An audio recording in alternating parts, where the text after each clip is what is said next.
think that'll be all right. I don't think they're going to let them out. They're all quarantined. What about that coronavirus? China, because people have been bringing too many things. Right. So they put a pressure on them. Oh, yeah, I knew that. Oh. Good evening. I have 7 o'clock, so it's time to call the meeting to order. Ask for a roll call. Mr. Jeff Elshoff. Here. Dr. Joel Schroeder. Here. Ms. Diane Nguyen. Here. Mr. Justin Smith. Here. And we have a quorum, Your Honor. Thank you. For opening prayer, we have John Barquette, who is a Bel Aire citizen and retired pastor. Welcome. Ms. Diane Nguyen. Mr. Justin Smith. Let us pray. Quorum, Your Honor. O God of mercy, look down upon your servants as they gather to lead your people. You have been gracious to give us many resources in land, wealth, and people. Keep us humble. Help us to be mindful of our responsibility to use wisely all you have given us. For it is only by your grace that we have the wealth that we have. Grant in each one of us a sense of justice, mercy, and compassion for all. Help us to respect the dignity and worth of every individual as we undertake the business entrusted to us. And help us to understand that we work only in relationship to others, other people, other structures of government. And give us wisdom to work effectively for the greater good. Remember the people of our city and our desire to live in peace and health. Remember and protect those who act on your behalf to keep us safe, our police, our firefighters, and our emergency medical technicians. Protect us all, keep us in your care as we learn, work, and play. Forgive us our failures to live and work as you teach us, and as we conclude our meetings, grant us all a safe return to our homes and families. All this we ask through the God who watches over us. Amen. Thank you. You're welcome. Stand for the Pledge of Allegiance.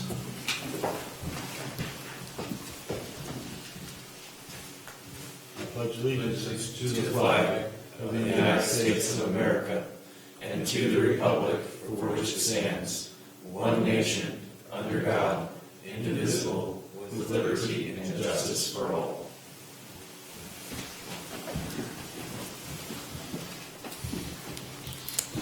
We move on to the determined agenda additions. Just a comment, are there any agenda issues, additions? I know the intent was to continue nominations at this meeting. However, there have been questions about our vacancy policy, and I would like additional clarification on our policy as well as discussion on the appointment process. And then that's why this topic is on our workshop agenda for following the meeting. I request that the appointment not be added to the agenda, and if it is, be tabled until our first meeting in March to allow more discussion at the workshop tonight. So are there any additions to the agenda?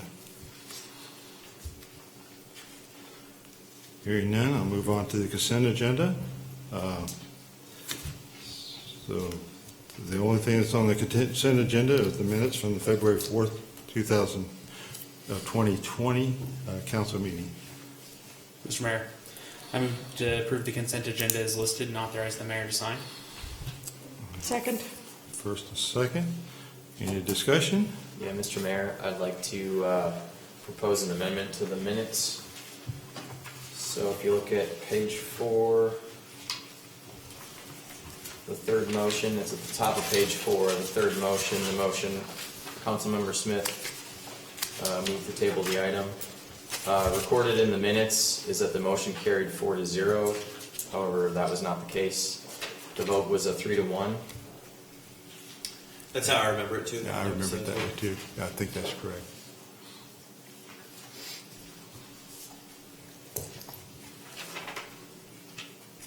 So I was the one vote in objection to that. So if you just make that amendment, that's the only amendment I have to the minutes. Okay. Mr. Mayor, I amend my motion to approve the consent agenda as amended. We have amended a motion. Do we have a second to the amended motion? I'll second it. Thank you. Any additional discussion? Hearing none, I'll call for a vote. All in favor say aye. Aye. All opposed, same sign. Motion carries 4-0. discussion of the approval of appropriations ordinance. This high dollar is due to debt service payments for CCUA. There are two bond payments of roughly $310,000 apiece and a monthly trash service fee of $35,000. Any discussion concerning approval of appropriations ordinance? Mr. Mayor, I motion to approve appropriation ordinance 20-03 in the amount of $703,878.35. Second? I have a first and second. Any additional discussion? Hearing none, I'll call for a vote. All in favor say aye. Aye. All opposed, same sign. Motion carries 4-0. We have no city requested appearances tonight, so we'll move on to citizen concerns. Is there any citizens who wishes to address council tonight? Hearing none, I'll move on to council member reports. Start with council member Dr. Joel Schroeder. I have a report. I went to the Planning Commission meeting this month just to kind of see what they do. It's great. They did a nice job. They were working on getting information regarding cell towers. As of course, you know, we're going into 5G, and those towers are going to be different, and there's going to be a lot more of them, and so on and so forth. So they are starting to get information on what kind of policies we might have. Likely that'll be down the road, and I have complete confidence they'll come up with great ideas for us to look at sometime later. And I'm glad they are going to be dealing with it first. Good, thank you. Councilwoman Nguyen. I'll answer to either one, okay. Yes, I do have a couple of short reports. I attended the REAP meeting, and it was a big meeting and a kind of a long one. There were some discussions on some tax bills that are in front of the government, and not very well written. I guess, Ty, did you get anything from them? A copy of those bills and what have you yet? Or no, I've been getting some from the league, and there's a number of them that they're trying to push through that affect local government. Yeah. Well, I know that they had mentioned that they were going to send us something that we could copy and what have you, rather than giving you some long, drawn-out report about it. But a couple of them were not very well written and this type of thing. So if you read anything about them in the paper or hear anything about them, go ahead and read it, because we need to keep our eyes on that. Thank you. And then I spent a good portion of the day here in the city building. We were having a Chamber of Commerce board meeting, and we have never really given a report or anything, so I checked with the mayor to make sure it was okay, that we weren't opposing in any way, shape, or form on that. But I think everybody on this board would like to see new businesses coming into Bel Aire, and many things like that. Tristan also attended with us, and we have a candidate to be taking over possibly some of those entities and planning and what have you. We didn't exactly agree on price yet, but the council had given us $10,000 in your budget last year. We hadn't spent quite all of it, which is good always. And so hopefully, if that repeats, we will be able to work out a deal on that.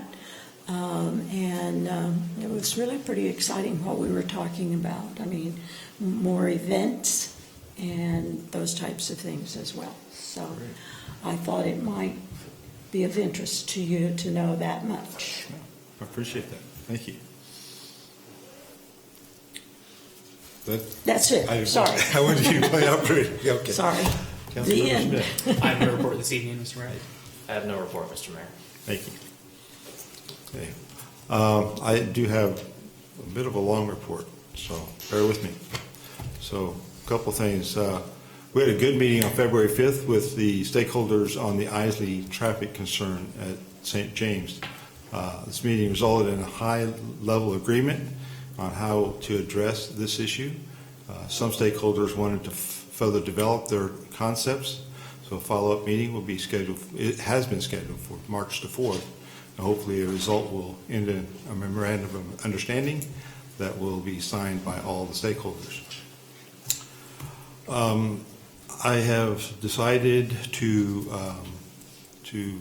offer a coffee with the mayor, and I invite council members to join that event on March 14th. It'll be here at the city building at 9 a.m. And this is open to the public for dialogue and interaction. It is intended to have open discussion on topics important to the citizens. So it's just an effort to try to be transparent about what's going on in the city and understanding what concerns citizens may have that we don't always get in a formal meeting, because it's difficult to have a dialogue in a formal meeting. So no one is required to attend this. Please don't feel that you have to do this, but this is something that I had actually talked about during the campaign doing. So it's finally got something in place to do it. And 10 a.m. you said? 9 a.m. Yeah, we'll start. I'll probably get here 8:15, 8:30. Okay. Try to get set up, and then 9 a.m. will be open for the public. So then, moving on to a small discussion about council member appointment and where we are on this. At our February 4th, 2020 council meeting, I attempted to make an appointment of a new member for the city council. That turned out to be an embarrassment for those I attempted to appoint and to the city. For my part, I apologize to the citizens of Bel Aire. It is not my intention to do anything that is an embarrassment to those sacrificing their time and energy to volunteer for civic engagement opportunities to our city. I will not attempt to make another appointment to the city council until we have a consensus on a plan to go forward. To continue a process that would lead to awkwardness and embarrassment in candidates only discourages others from ever applying to be appointed to any position. That is not the direction I want to go with this nomination.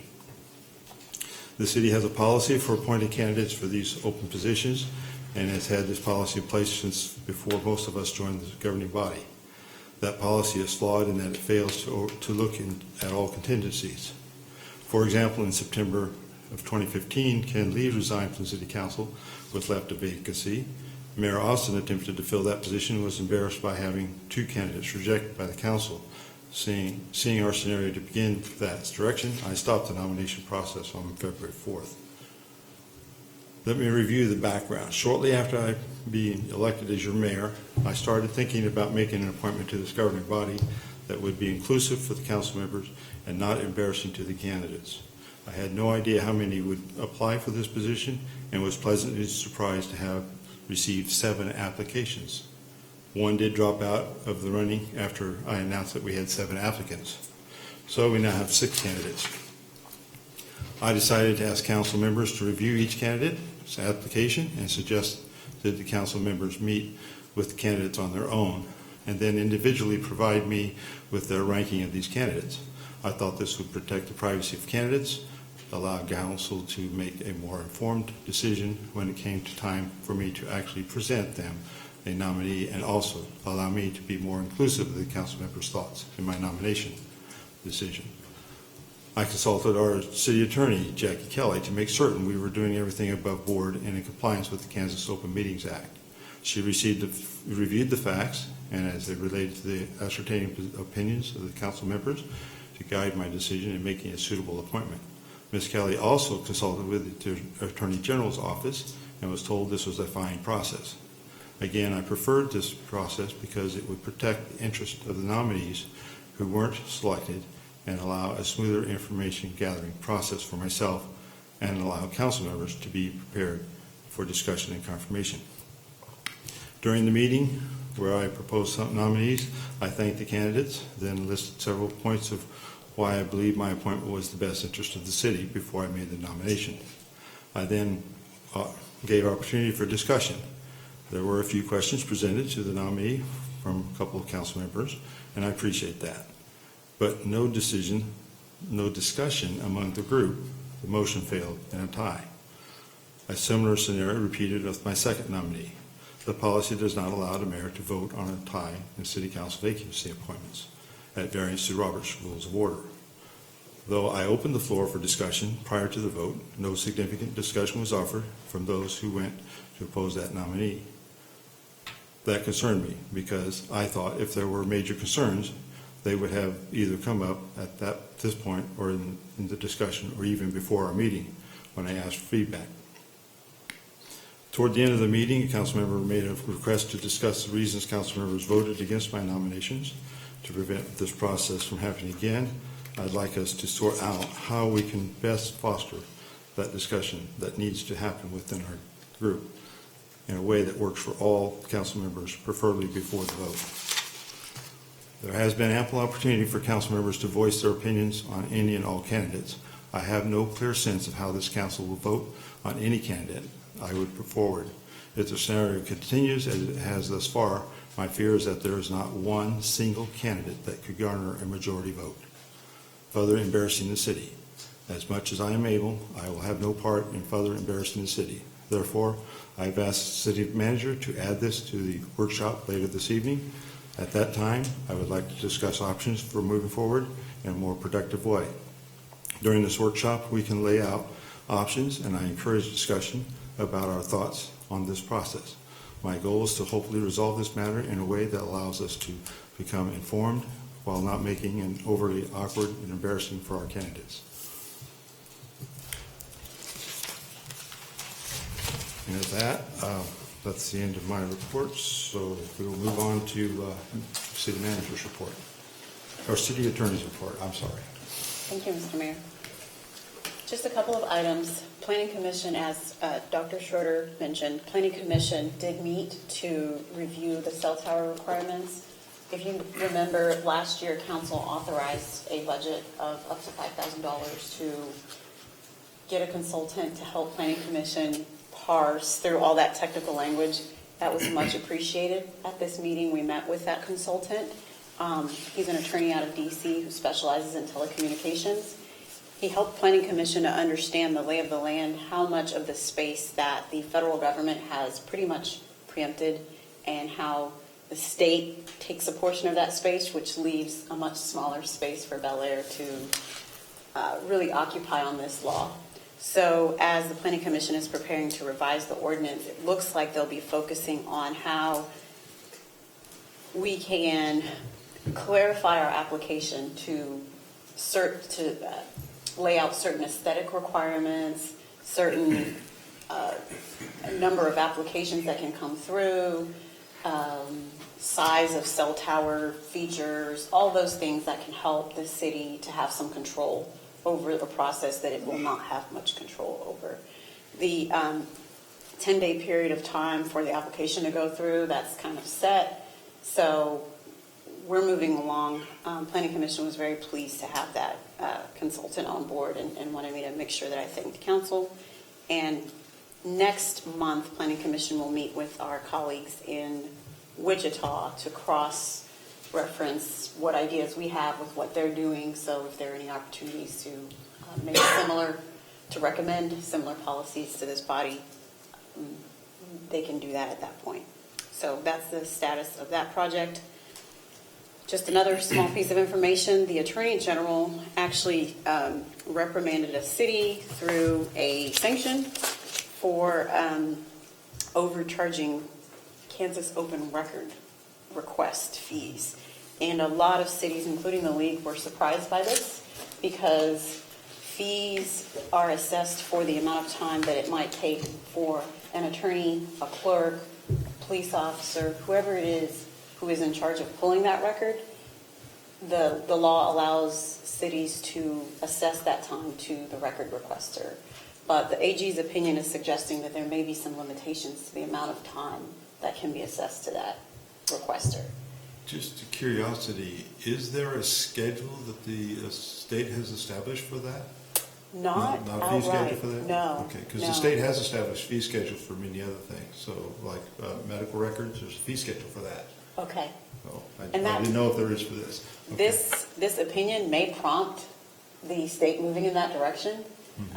However, just depending on a city's unique resources, in some cities, the clerk is doing all the work, so it would be charged at the clerk's rate. In other cities, the attorney or officers or clerks, other water clerks or whatnot are doing the work. So there's an argument that each city should be able to tailor their own fee schedule. But I guess the main point is that the Attorney General is concerned about unreasonable fees, and we do not feel Bel Aire is anywhere near the scope of what this other city was doing, but we just take heed from some of the comments within the opinion and just try to review some of our processes as well. Okay, So that's all I have. thank you. City Manager. Thank you, Mayor.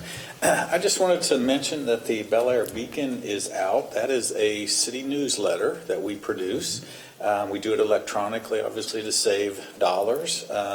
We post it on the website every month, and so people can go and look at it there. We also have a sign-up place on our website, so if anybody wants to just receive it, it'll automatically be sent every month to their email. So again, you can sign up that on our website. But we usually try to have a lot of good information in it of upcoming events and things like that. If people don't read the Bel Aire Breeze, because we try to keep things in there as well. But anyway, I just want to make sure people were aware of that newsletter, and hopefully, if they're not, they sign up for it. Great, thank you.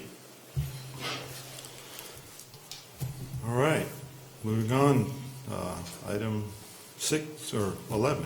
Get my Roman rules correct yet.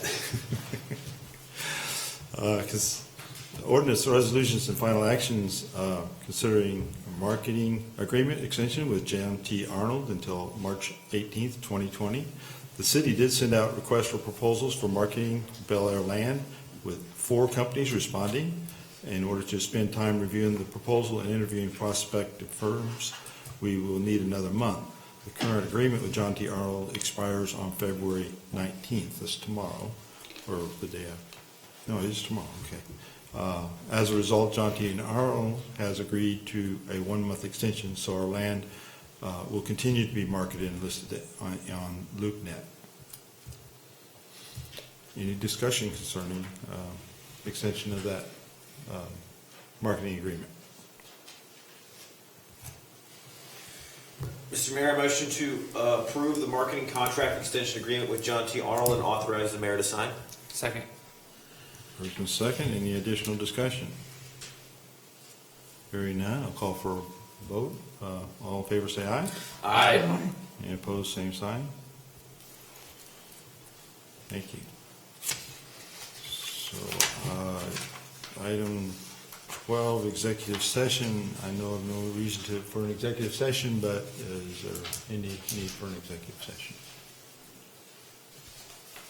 Hearing none, move on to discussion of future issues. City Council Strategic Planning is February 22nd. That's this Saturday from 9 a.m. to 1 p.m. I think that's right here in this room. Is that correct? Yes, sir. Okay. Any other discussion of future issues? Hearing none, ask for a motion to adjourn. Mr. Mayor, I move to adjourn. I'll second. Second. Any discussion? Hearing none, all in favor say aye. Aye. All opposed, same sign. We are adjourned.